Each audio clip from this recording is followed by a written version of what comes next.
টাঙ্গাইলের সখীপুর উপজেলার কীর্তনখোলা বাজার, এটি গজারিয়া ইউনিয়নে অবস্থিত।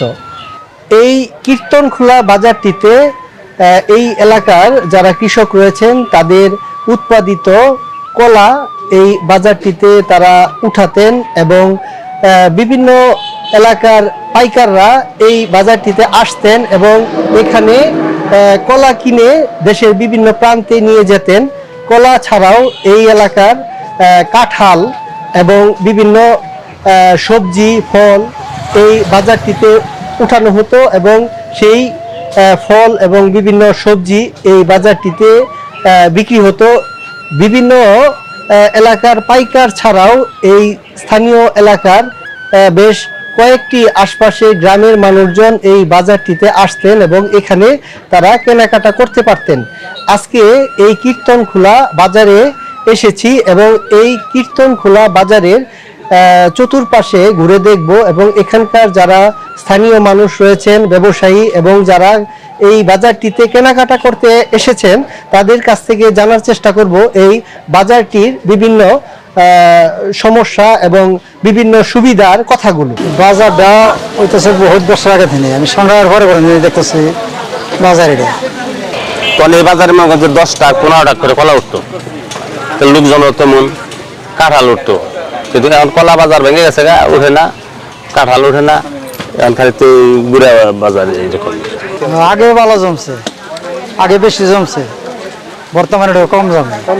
আচ্ছা, কম জমার কারণটা কি? কম জমার কারণে জায়গায় জায়গায় বাজার হয়ে গেছে, যেমন বাগবের আজির বাজার, তারপরে বসির মার্কেট, নানান জায়গায় বাজার হয়ে গেছে।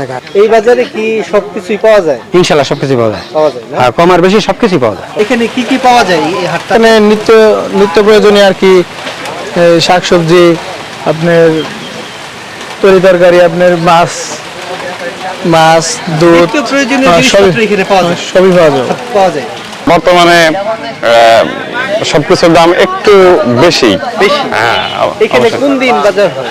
এখানে প্রতি বৃহস্পতিবার এবং সোমবার বাজার বসে। কোন গ্রামে আপনাদের বাড়ি? দাম চাইতেছেন কিভাবে? দাম চাই কম চাই। বটবটি আছে, কারকল আছে, পেঁপে আছে, এগুলো সব আছে। আল্লাহর রহমতে হাটে বিক্রি হয়ে যাবে সবই। নাই প্রতি 10টা 15টা থাকে, আর বাগুনের কেজি 10-20টা থাকে, আর লাল শাকটা অনুমানে হালকা কিছু থাকে। যেগুলো আনছেন এটা কি এই অত্র এলাকারই এই সবজিগুলো? সবজিগুলো সবজি ছাড়ারই মহানন্দপুরে। আমি এটা 4 বছর ধরে নিজে আবাদ করি বাড়িতে। এইগুলো আপনার নিজে খেতে করেন? খেতে করি। এগুলো নিজে নিয়ে আসছেন? নিজে নিয়ে আসছি। যেগুলো আজকে নিয়ে আসছেন এগুলো বিক্রি করতে পারবেন? হ্যাঁ, ইনশাল্লাহ করতে পারবো। থাকে হাটে অথবা 800, 1000, 500, মানে এরকম থাকে। বেগুন কত কেজি চাইতেছেন? 80 টাকা। 80 টাকা। হ্যাঁ, কম বেচবেন না? না, কম বেশি না। এটা কি কিনে আনছেন না আপনার খেতে উৎপাদন করছেন? খেতে উৎপাদন করছি। খেতে উৎপাদন করছেন? হ্যাঁ। আমি মাছ নিয়ে আসছি 150 কেজির মতো, সব মিলে। আমি বাজারে মাছ বেশি তো 25 বছর কমসে কম। বিক্রি কয়দিন হয়েছে, অনেকটু কম হইতে। তাহলে একটু কম। 400 টাকা। একটা 400 টাকা করে হ্যাঁ। বিক্রি করতেছেন? হ্যাঁ। আজকে বিক্রি করতে পারবে? না, আজকে বিক্রি করন যাব না। যাবেন না? নিয়ে যাবেন কি আজকে? হ্যাঁ, নিয়ে যাবো। অন্য হাটে যে বেতন নেবো 80 টাকা। 80 টাকা? হ্যাঁ। 20-30 ব্যবসাকের কাছে দিন ধরে 25-26 বছর ধরে। 25-26 বছর। তাতে আসলে এই মিষ্টির ব্যবসাটা করে আপনার কেমন উন্নতি আপনি করতে পারছেন? উন্নতি কিছু হয়েছে। উন্নতি নিজে তৈরি করা। নিজে তৈরি করেন না? আর এখানে বিক্রি করেন? হ্যাঁ। কতদিন যাবত এই ব্যবসাটা করতেছেন? 40 বছর। 40 বছর? 40-45 বছর এরকম। 40-45 বছর। কোন গ্রামে আপনাদের বাড়ি? বাগবের। বাগবাড়ি আপনাদের বাড়ি? এই হাটটাতেই মানে বিক্রি করেন না অন্য হাটেও যান? বাগবাড়ি ছোট্ট মোটো টাকা আছে, কিছু কিছু বিক্রি হালকা। এখানে 2 দিন করে? হ্যাঁ। এখানে বাজার হওয়াতে মানুষের জীবনযাত্রার মান উন্নয়ন হয়েছে এবং কৃষক যে মানে কৃষি যে ইগুলা মানে শাক সবজি বা বিক্রি করার মতো এখানে একটা সুযোগ সুবিধা হয়েছে, তাতে আমাদের লাভবান আর কি বাজার হওয়াতে। যে টাকা সরকারের রাজস্ব দিয়া মানে ইজারা নেওয়া হয়েছে, এই টাকা উঠবে না। যেমন এখানে যে অনেক গর্ত ছিল, তো গর্ত থাকার কারণে যেমন আমি 1 গাড়ি বিট বালি দিচ্ছি, আমি এক গাড়ি বিট বালি দিছি, ওনারা আবার করছে এই কিছু টাকা মারে দিল, দেওয়ার পরে আমি এক গাড়ি যে ইটের যে ছাক অর্থাৎ রাবিট যেটাতে বলা হয় এটা এনে ফেলাই দেয়া, এই পাশে যে কিছু লোকজন এখন ওই যে কাঁচা সবজি যেটারে বলে সবজি টবজি আনে যে বিক্রি করতে পারতেছে, যেমন আনারস সবজি।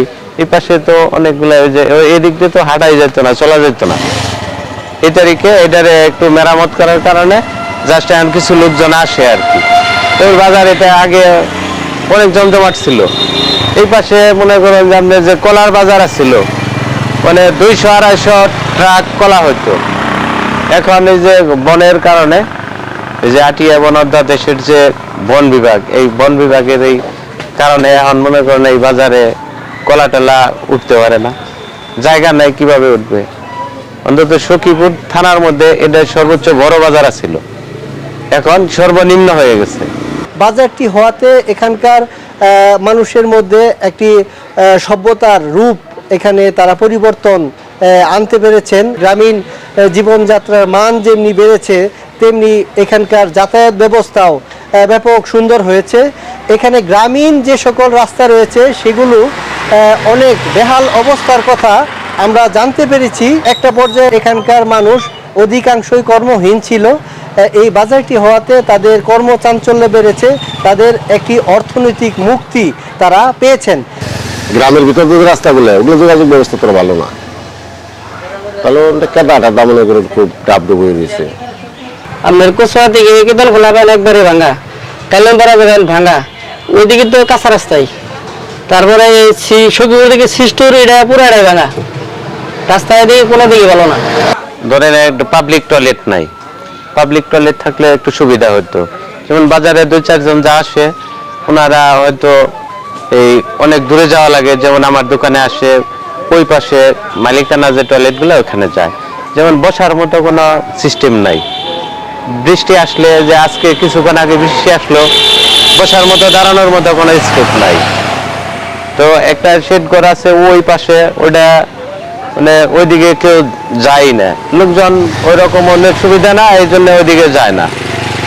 আর বিশেষ করে বাজারের জায়গাটা একটু কম, যেমন এই যে বনের জায়গা, ওই বনগুলা যদি না করতো তাহলে দেখা যাইতো যে আরেকটু সুবিধা হতো, যেমন গরু উঠানো যাইতো, ধান উঠানো যাইতো, তাহলে মানুষ আর একটু বেশি জমজমাট হইতো, বাজারটা আর একটু মানে ঊর্ধ্বমুখী হইতো।